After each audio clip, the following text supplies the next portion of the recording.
I used to think that I could not go on. Good morning and welcome. And this is Fahima Sek sitting in for our beloved sister Nkinchi Torre. And you're listening to In Our Voices. I want to again thank everyone who participated in our pledge drive, and please be sure to send in your pledges, and we'll be gearing up not too long from now for our winter or fall pledge drive, so please stay tuned. Today's show, I want to deal with some very important and sensitive issues. I have invited in studio my beloved sister Eraka Rouzorondu, who is a poet, empowerment specialist, and a healer of sorts. So we will be right back after the break, and we will be joined by our sister.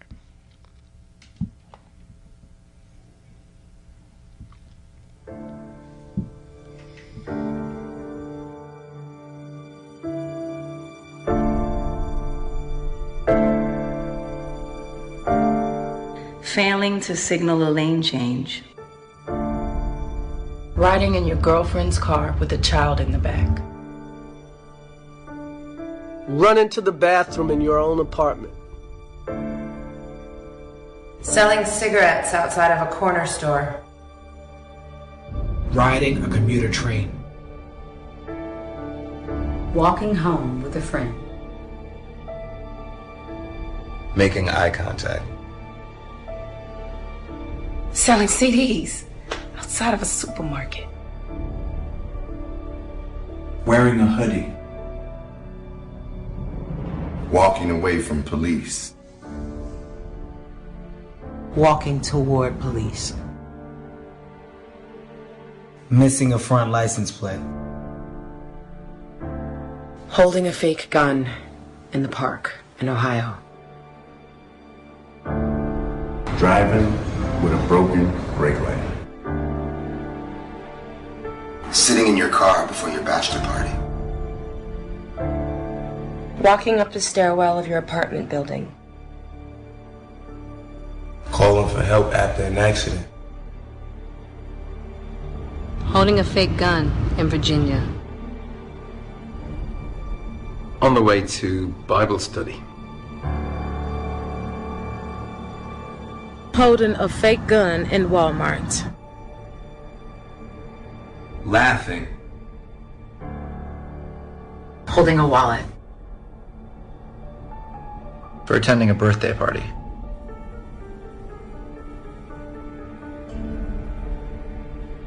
Doing absolutely nothing. Not servile enough. Go to weareheremovement.com to tell President Obama and Congress that the time for change is now. We demand radical transformation to heal a long history of systemic racism so that all Americans have the equal right to live and to pursue happiness.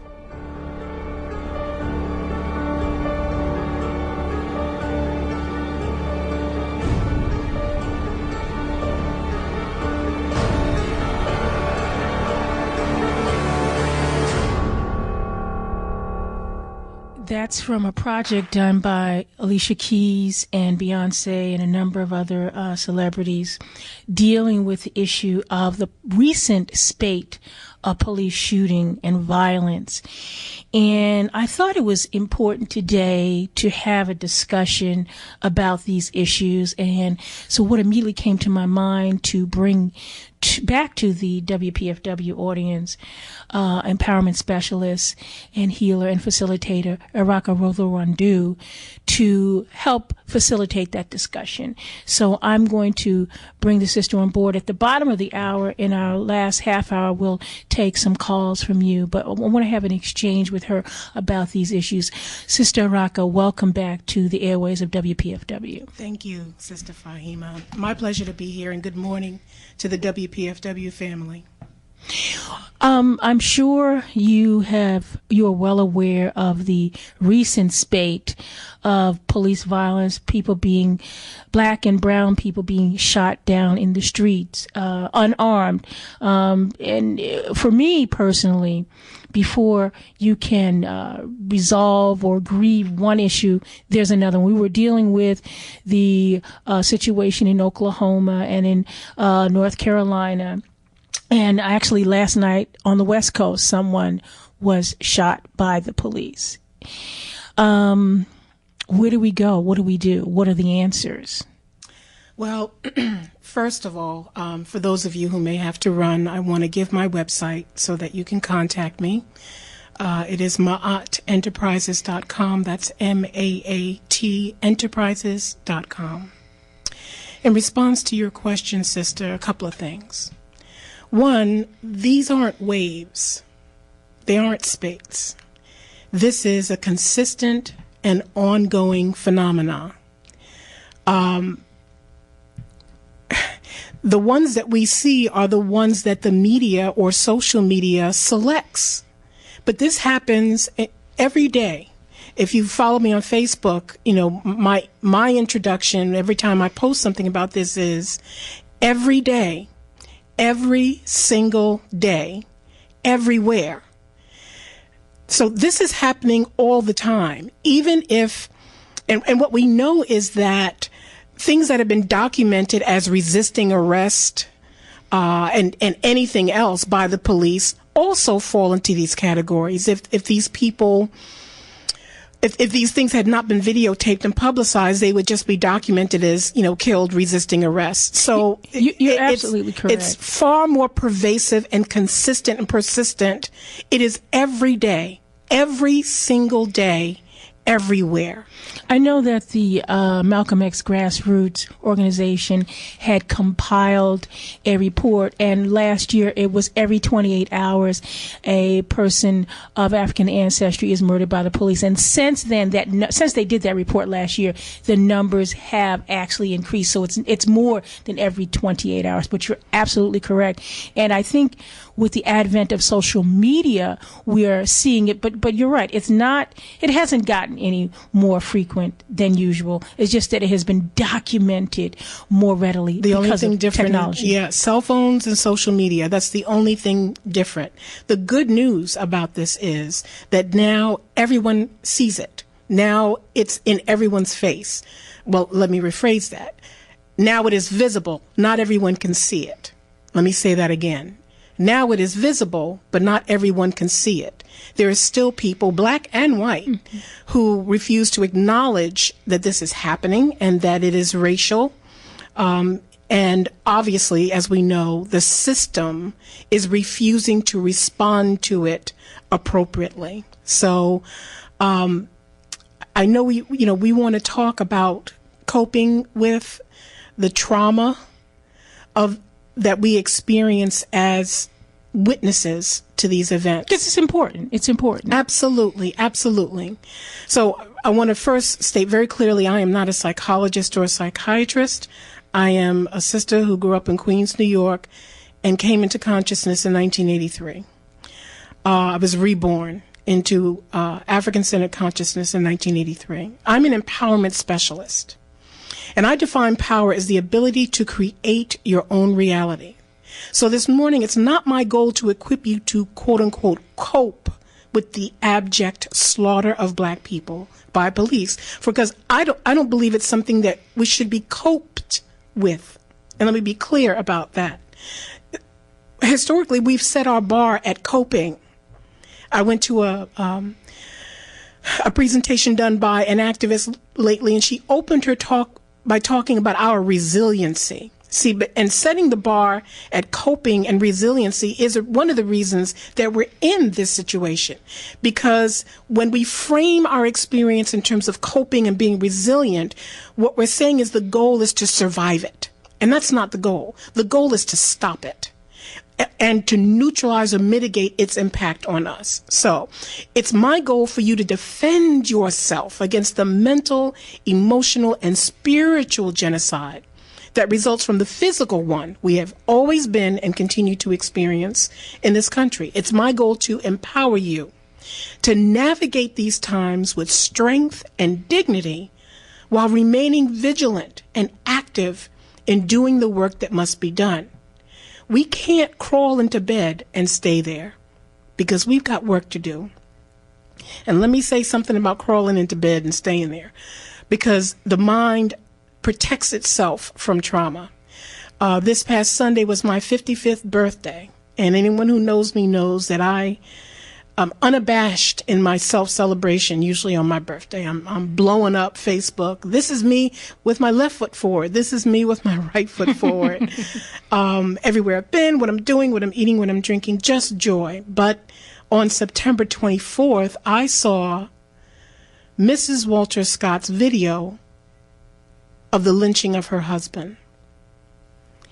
And I spent my birthday alone in my apartment, sleeping, weeping, cussing, and grieving.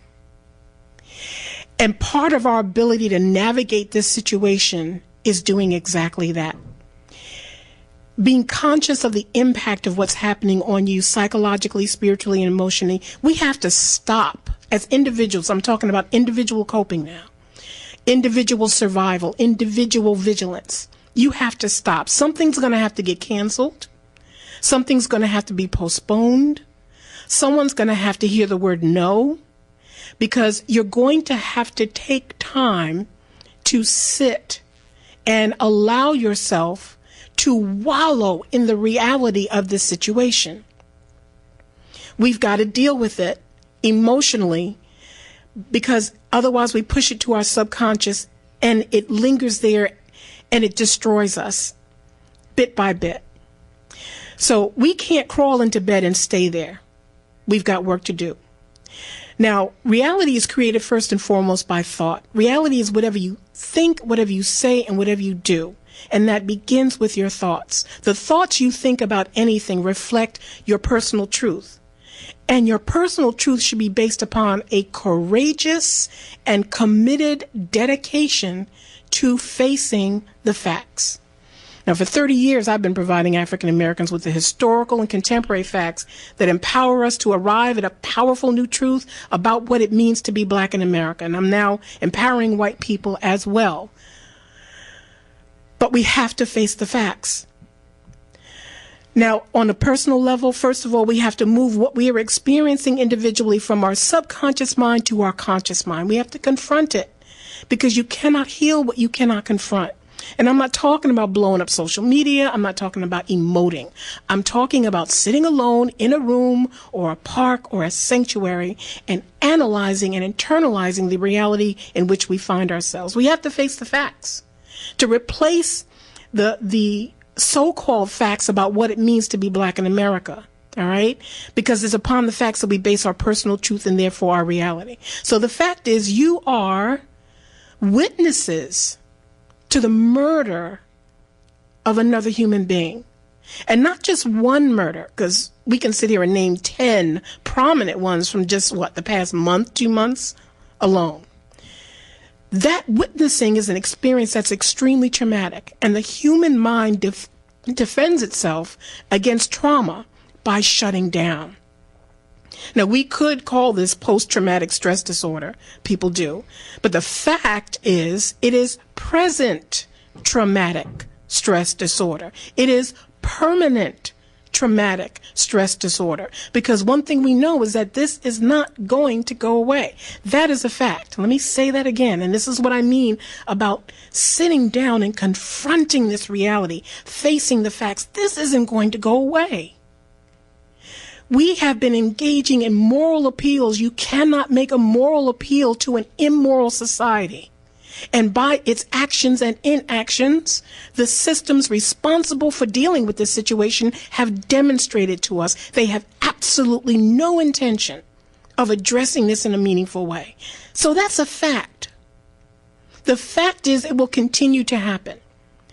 So we have to develop a way to think about it that defends against our personal psychological collapse. We were talking before we went on the air, Fahima, and you were saying that because it's so rapid fire in terms of the frequency that we don't have time to go through the stages of grieving. And my response to that is absolutely, but that means we can't grieve. Mm-hmm. On some level, we have to experience this in a way that defends us, if you will, against long-term grieving. And I know how that sounds, but I hope you understand, and the listeners understand the analysis. This is where we live. And this is going to continue with frequency. And my position is that we can't do the withdrawal thing that is human in response. We can't cope with it. We have to defend against it. You're listening to Pacifica Radio, WPFW 89.3 on your FM dial, and this is In Our Voices. I am Fahima Sack, sitting in for our beloved sister Nkinji Toure, and my in-studio guest is Eraka Rouzorondu, who is trying to help us analyze this, dissect it, and get a greater and deeper understanding of what the reality is. Thank you. Again, if you'd like to reach me, my website is maatenterprises.com. That's MAAT enterprises.com. Now, in my presentation, The Good News About Racism, I offer the following living, working definition of racism. You know, a lot of people say, oh, you have to change your thinking, but they don't tell you what to think. So I'm offering you how to think about racism in a way that empowers you to defend your psycho-emotional reality. Racism is a mental illness rooted in ignorance and xenophobia. Xenophobia is a baseless fear of the unknown. Racism is a mental illness rooted in ignorance and xenophobia. So any individual with a perception of reality that he or she is entitled to deliberately murder another person is suffering from a form of sociopathology. That is a fact. Any person so fearful of another person because of their appearance that he or she will murder that person is suffering from a form of paranoia in its most extreme form. That is a fact. And if it's true for an individual, it's true for a collective. So what we are experiencing, what we are witnessing on a core level is sick people being sick. Now listen to this sentence very carefully, because it's going to be hard to hear and even harder to internalize. You are not required to invest yourself emotionally in the mental illness of another human being. You are not required to invest yourself emotionally in the mental illness of another human being, because doing so will result in your own mental illness, such as permanent traumatic stress disorder and depression. So what I'm asking you to do is to separate your emotional reaction to the senseless murder of another person from your emotional investment in the actions of the murderer. Express your shock, your rage, and your grief in whatever way you need to. That shut down thing, that go within thing, that stop everything thing. Do that for yourself. But then understand the purpose of emotions, the purpose served by your emotions is to forge your identity and distill your personal truth. Your emotional reactions to something are what inform you about what you believe to be right and wrong. So the sadness and the grief is appropriate. We're talking about the death of another human being. But the rage, the purpose of the rage is to inform you that this is not a just system and that we are not the beneficiaries of justice in America. Once you internalize that truth, the rage has served its purpose, and you should then be working on releasing it, because otherwise it will debilitate you. Emotions serve to forge your identity and distill your personal truth. So if you embrace the fact, the thought pattern that racism is a mental illness, you can begin to internalize the truth that what you are witnessing is a sick person being sick. And that truth will help defend your psycho-emotional well-being. Instead of internalizing that mental illness to the point where it makes you mentally ill. A line in one of my poems says, "If I let them take my soul, they will have won." So I submit that the thought pattern that we should work to embrace individually is that we are watching sick people be sick. And we are entitled to our grief. We are entitled to our emotional response, and we should experience it completely. But we should separate that from being emotionally invested in the mental illness of the murderers. That we should guard ourselves against that rage so that we can navigate this situation, remain whole mentally, spiritually, and emotionally, and most importantly in my book, remain vigilant, able to continue to confront this reality and do the things that need to be done.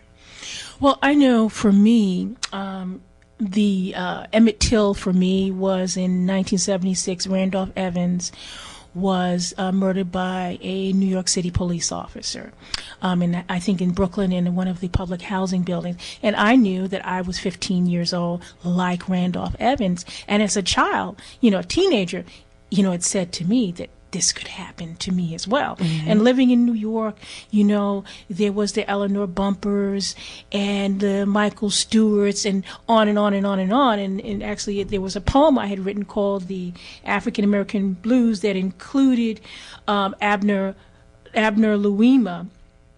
And of course, the brother that was shot in the up in the Bronx.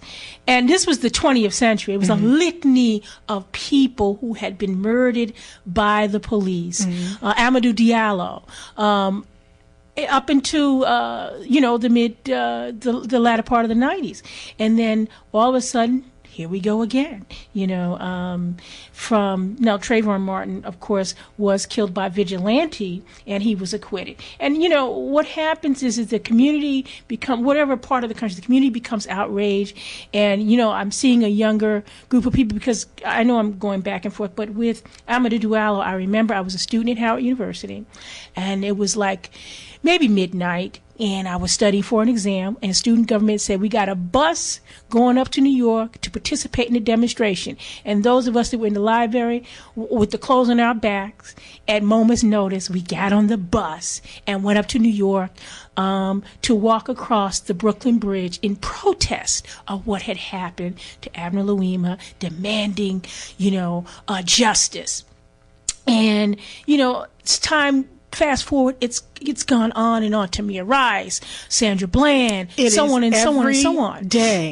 Every single day, everywhere. Mm-hmm. That is a fact, and this is the fact we have to sit with, because we are a hopeful people. We are a spiritual people. It's hard for us to grasp this kind of barbarity.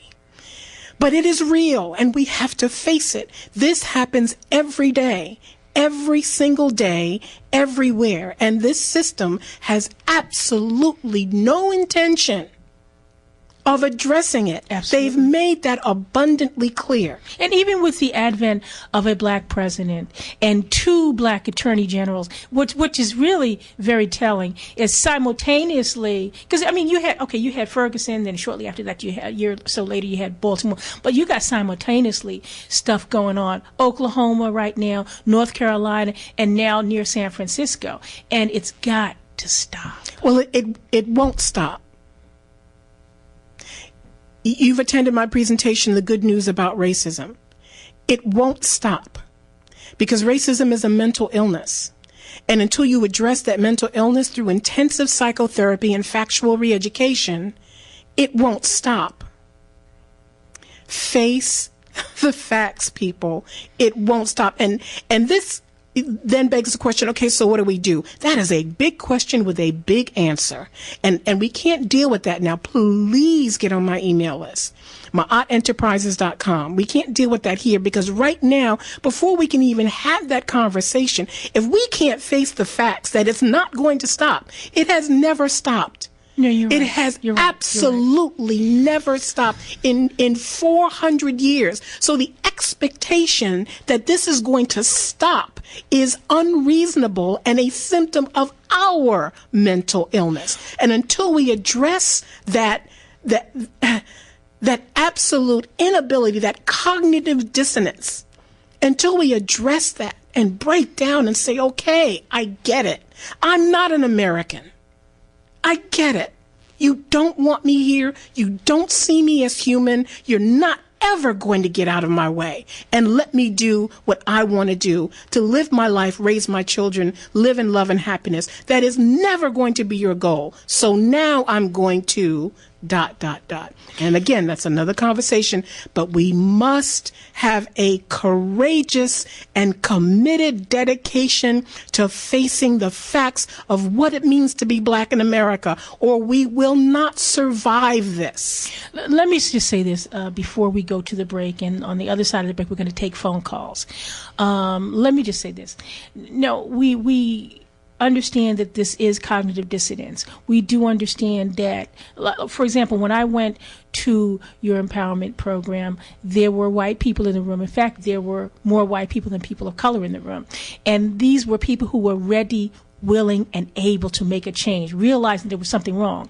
Those are not the ones that are shooting us down in the street. Absolutely. And so the vigilantes, these neo-Nazis, some of them have infiltrated the police departments across the nation. Okay, wait a minute. Let me jump in there. It's not some of them have infiltrated. In 2006, the FBI did a report. The FBI did a report saying that the infiltration of the police system in the United States of America by racist white supremacists had reached an epidemic proportion.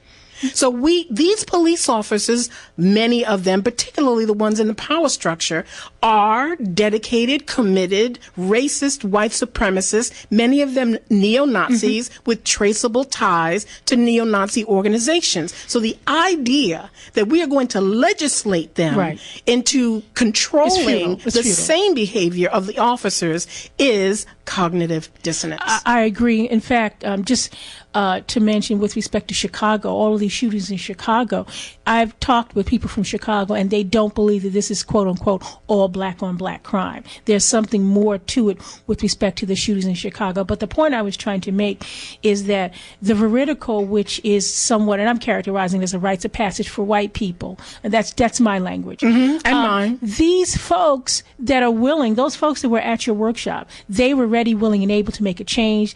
Many of the those collaborators, if you say, they say, we don't want white people to be partners in this issue. We want them to be collaborators. And the fact that those that are collaborators aren't the ones that are shooting us in the streets. It is those neo-Nazis. Right. It is those ones who have infiltrated the police department. They're not ready for the veridical. Right. Well, power is the ability to create your own reality, and all of my work is empowerment work. The veridical is an intensive rites of passage for white people who are committed to overcoming white supremacy and understanding white privilege. The awakening is the rites of passage for African Americans with the same commitments. I'm offering the awakening in Baltimore the last weekend in October and the veridical in Baltimore the first weekend in November. The purpose of the Good News About Racism, the reason I am attracting now and training white people who get it is because we have to meet energy with equal and opposing energy. We're at war. We are at a psychological and moral war. And for black people, it literally is the war for the continued existence of our race. If you really understand the status of black people in this country and the power of the American government on black people around the diaspora, you really understand that we are at war. Now, war is when two sides face each other. We are not facing the other side. So what I am doing through the awakening and the veridical is training people, giving them that factual, historical foundation for a new perception of reality to empower us to do exactly what the neo-Nazis did. The Klan announced in 1979, no more marching in the street in sheets. They were going to infiltrate the police department. Mm-hmm. They were going to infiltrate the Board of Education. Mm-hmm. They were going to infiltrate government on all levels. That's what we have to do. See, good assumes itself. Good people think other people are good. So we assume that good is going to triumph, but God helps those who help themselves. Evil asserts itself. Good has now got to assert itself. We've got to take these good intentions and transform them into the infiltration of political and other systems in this country. Okay, this is Fahima Sek, and this is WPFW 89.3 on your FM dial. You're listening to In Our Voices. I am joined in studio with empowerment specialist Eraka Rouzorondu, and we're going to take a break. And we will take your calls. I understand that the phones are blowing up. So let me give that number out, 202-588-0893. I was about to give the pledge number, but please go online and do give a pledge, 202-588-0893 if you have a question or comment. And we will right back to take your calls on the other side of this.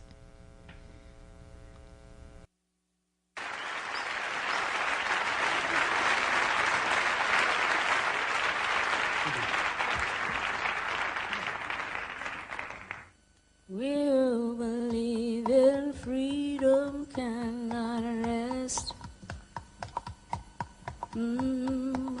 You believe in freedom cannot rest until it comes.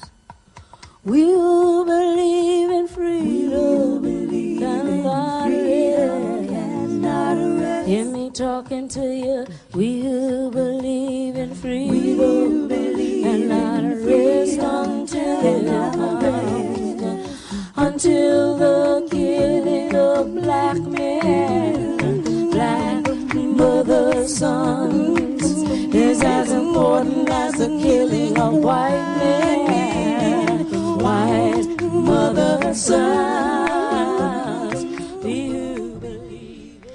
We're back, and this is Fahima Sek, and you're listening to In Our Voices, and I'm sitting in for our beloved sister Nkinji Toure, and I hope she's somewhere listening. Our in-studio guest is Eraka Rouzorondu, who is an empowerment specialist, a poet, and an author, and I understand that our phones were blowing up during the first half hour of our show, so I want to give you the opportunity to join the discussion. The number to call is 202-588-0893 if you have a question or comment, and I understand we have some calls in the queue. So I go to you, Brother Ian. Please, first caller, question, comment, your name, and where you're calling from. My name is Rachel Reich. I'm calling from Arlington, Virginia. And my question is related to the fact that, I am a white person, and I completely understand that the system in the U.S. has been built on bias.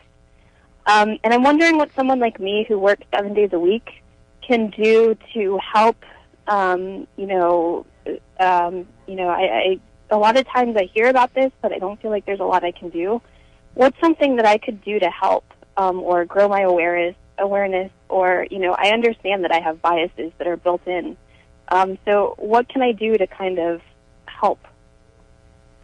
Go online and Google racial awareness workshops. There are a number of organizations that do racial justice and racial bias workshops that offer trainings, etc. You're in Virginia. There's probably a Universalist Unitarian Universalist Church there.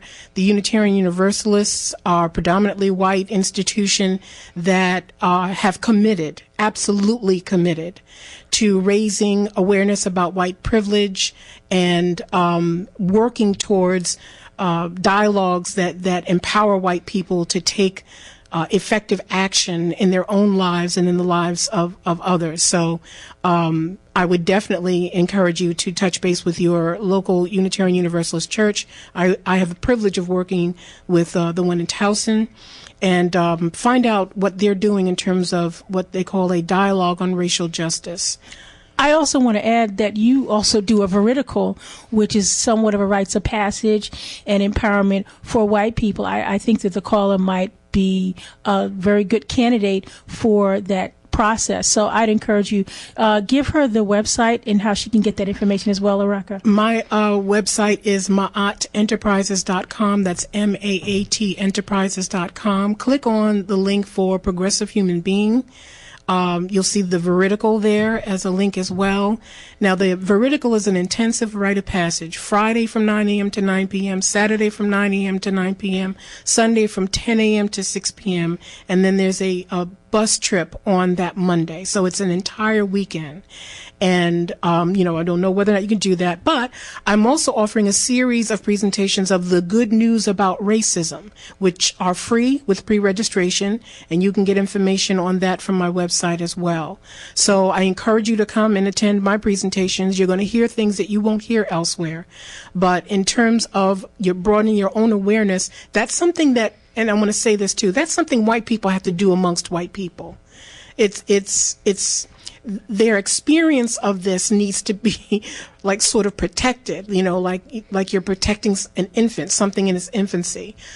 So I encourage you to join a local group that is having these conversations and engaging and broadening their perspective, in addition to availing yourself of the free presentation, The Good News About Racism, and bring me there. Set up a library room and bring me there. I will come where you are and do that. And that's for anybody in the listening audience, DC, wherever you're listening from. Contact me about doing an offering of The Good News About Racism in your community, so that we can help galvanize not just black people, but white people as well. And I want to say that the two rites of passages are race specific. The awakening is for black people. The veridical is for white people, because they're two very different thrusts, two very different experiences, two very different contexts, and two very different missions. You also may want to Google something called allyship, racial allyship. This is the name given to white people who want to support black people's efforts towards racial justice. But there's and a shift. Instead of what black people are calling for is not allies. We're calling for collaborators. White people who are willing to put their lives and livelihood on the line for justice. I wanted to also say that the first Sunday in every month at Busboys and Poets at 14th and V, we have a continuing talk on race, and that is a multiracial group. And what we generally do, we may not necessarily talk about stuff on a therapeutic level, but we deal with some of the issues around race, and I'm on the working group. That's the first Sunday in every month at Busboys and Poets on 14th and V. We have another caller, question or comment, where you're calling from, your name. Fort Washington, Maryland. My name is Ron.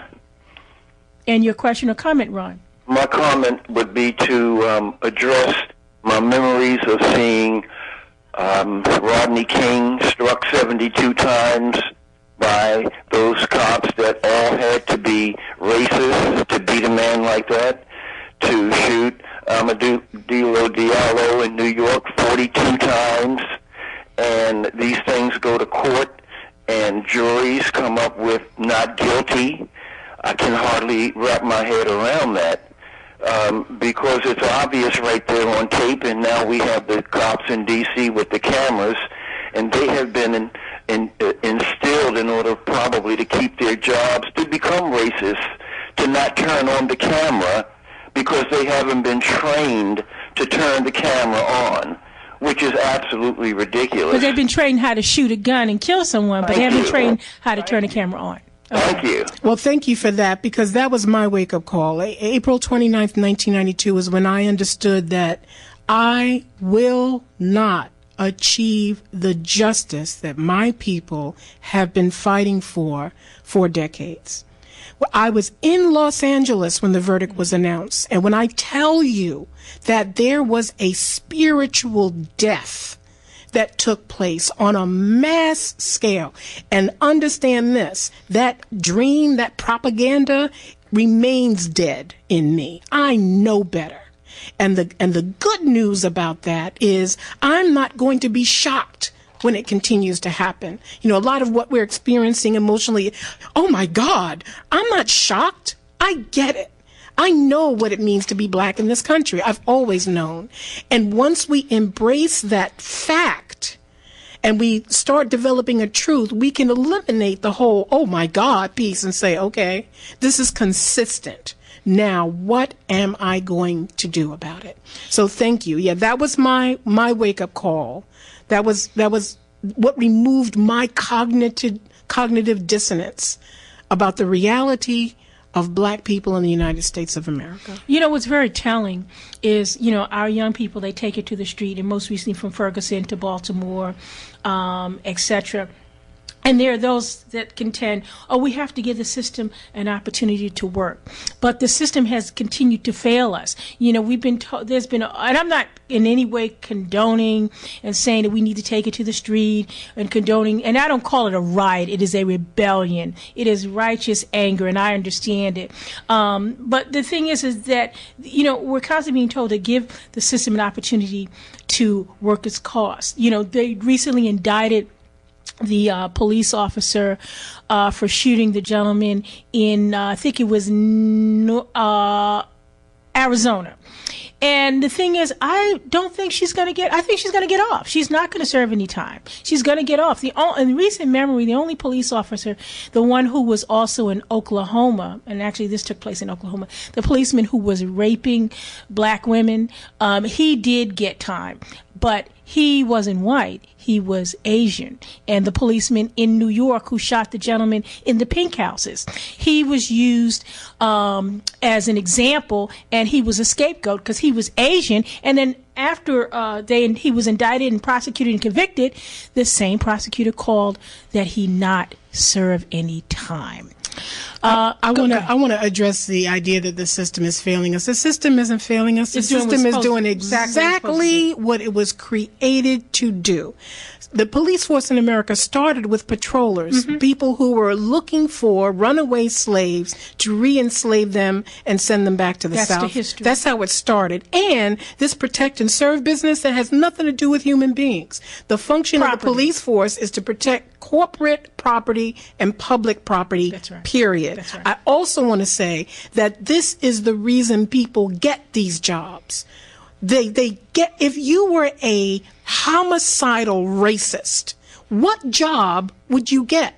A prison guard or a police officer. In Baltimore, in a predominantly black neighborhood, so you could shoot with impunity, knowing that you have the support of your PBA. Absolutely. Yeah. Absolutely. So the idea that we're going to let the system work is, again, a symptom of cognitive dissonance. Now, do I believe we shouldn't petition for what is supposed to be right? No. But we have to do it because it is the right thing to do, because it is an act of self-defense, and not be tied to the outcome. So respectable Negro politics aren't going to work? Well, I'll just say we've been doing the same thing over and over again for a few decades. And that's insanity. It's insanity. I'm going to go to the caller that's on the line. Question or comment, and where you're calling from. Oh, yes, please. Yeah, my name is Brother Ed. Yeah, I'm calling actually from Havre de Grace, Maryland. I was just on the road, and it's an excellent program. The speaker has just really driven it home. I remember when the Trayvon Martin verdict was read. It was on a Saturday night, which is kind of an unusual time frame for a verdict to be read. But anyway, when the verdict was read that Zimmerman was going to be acquitted of all charges, I mean, I was just literally numb. I couldn't believe it. And my phone started ringing, and I started calling other friends of mine. And this was around 11 o'clock at night. I remember it was at night, and it was on a Saturday night. And I was in downtown Washington, D.C., near the Verizon Center. And just everybody, it's like it just sucked the air out of the room. That's right. People were like, can you really believe yes. that this man got off on killing that boy? Yes. And then just a few weeks ago, back in the summer, Philando Castillo, a police officer shoots a man in the car with his girlfriend and a 4-year-old child in the back seat 4 times. Not once, but 4 times. I mean, can you imagine what that is like for a woman and a small child to witness that? Actually, that was just about a month and a half ago. And it happens so frequently, we think, with the cumulative effect, we think it was some time ago. And it just continues on and on and on and on again. But I want to thank you for your call. And what I was talking about earlier about separating our grief over the death of the person from our rage over the insanity of the murderer. If we don't expect justice, we won't be devastated when we don't get it. If we stop expecting something that has never been promised to us, then we will no longer be devastated when we don't get it. And that emotional debilitation, that psychological debilitation, and that rage can be mitigated. And that is my overarching message about, quote unquote, coping with what is happening to us in America. We have to sidestep the grieving process, because this is not post-traumatic. This is present and permanent traumatic. I think we have another caller on the line, and in the remaining time, we can get these calls in 202-588-0893. Call a question or comment, and where you're calling from. Good morning. My name is Diane, and I'm calling from Beltsville, and I am so proud of you all for bringing this to light. I was raised by Southern folk. They taught us that you are a black child in a country that does not see you as a human being. They trained us. We have to realize that our trauma does last. My trauma was at 6 years old when the police beat my father in front of me. And I cry every time I see this on. I can't help it. It's the trauma. It's the anxiety that builds up. A lot of us are suffering this, and it's time for us to get together, and I thank you for this. Keep it going. We need each other. Thank you. Thank you for your call. You're absolutely right. And your parents did the right thing. See, that part of the unfortunate piece is that we still have parents telling their children that if you go to school, if you get a good job, if you go to college, you can still get shot. Live the American dream. You can still get shot. That is just, it's no longer, it never has been, but now we know that that is not the truth. So we have to start training our children. We have to relieve them of the propaganda. Other cultures do it because they have independent cultural-based education systems, Saturday schools, etc. We have got to start re-educating our young people so that we have an empowered future and not continue to be shocked and aghast at something that has been consistent and will be consistent. These people are not going to change. And let me tell you the one surprise I did have, the one thing that has come from this that's new to me. I used to believe that it was maybe 20% of white America that was rabid racist, and that they had moved into positions of power and were manipulating the systems, this small minority. But what I know now with the presidency, the candidacy of Donald Trump is it ain't 20-80, it's 80-20. Yeah, that's about right. It's 80-20. That's about right. I have another call on the line. I'm trying to get it in before we round up. Question or comment, and where you're calling from?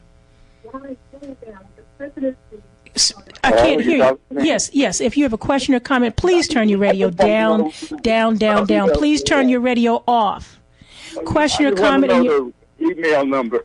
Email address, that's all. Okay, she'll give that out. Okay, the email is power@maatenterprises.com. The website is maatenterprises.com. That's MAAT enterprises.com. If you don't have access to email or the web, I can be reached at 410-240-9572. Please don't call me to chat. Call to get information. MAATenterprises.com. MAATenterprises.com. MAAT, okay. All right, 410-240-9572 if you don't have internet access. I have another caller on the line, question or comment, and where you're calling from. I'm trying to get him in as quickly as possible because we're winding down. Caller, are you there? Yes, ma'am, I'm here. Okay, please speak up into your phone. Question or comment, very quickly. I just have a comment. Yes, sir. It's amazing. After all 200 and 300 years of lynching, we still have a tendency to hope that Caucasian people will change. Don't you know when white people decide within themselves that they're going to stop killing us, that's the only way it's going to stop. I'm going to tell you the reason why. People are not going to change until they change what is in their heart. Now, you can start praying, which is good. It's better than sleep. But we have to understand the reality. The apple do not fall too far from the tree. Black lives matter. And when you find just as many Caucasian people that have been hung publicly in the United States than we have, then we can start saying that all lives matter. So once again, people are not going to change until they change what is in their heart. Period. That's right. You can't legislate the human heart. And one of the reasons, after 30 years of empowering African Americans, I am now expanding my work to empower white people is because they have to change the system from within. Okay, we're winding down. I want to thank all the callers for calling in. I want to thank Sister Eraka Rouzorondu for joining us in the studios for this edition of In Our Voices. I want you to give your contact information once again before we sign off. Again, my name is Eraka Rouzorondu. My website is maatenterprises.com. That's MAAT enterprises.com. You can get information on the upcoming free sessions of the good news about racism, and that will give you an overview of the veridical, a rite of passage for European Americans, being held November 4th through 7th, and the awakening, the rite of passage for African Americans, being held October 28th through the 31st, both in Baltimore. I want to thank Brother Ian on the ones and twos, and I'm glad we had an opportunity to finally meet because I've been listening to him doing Community Watch and Comment. And I want to, speaking of Community Watch and Comment, please stay tuned for Brother David Whetstone for Community Watch and Comment and for all the programs throughout the day. This is Fahima Sek signing off for In Our Voices.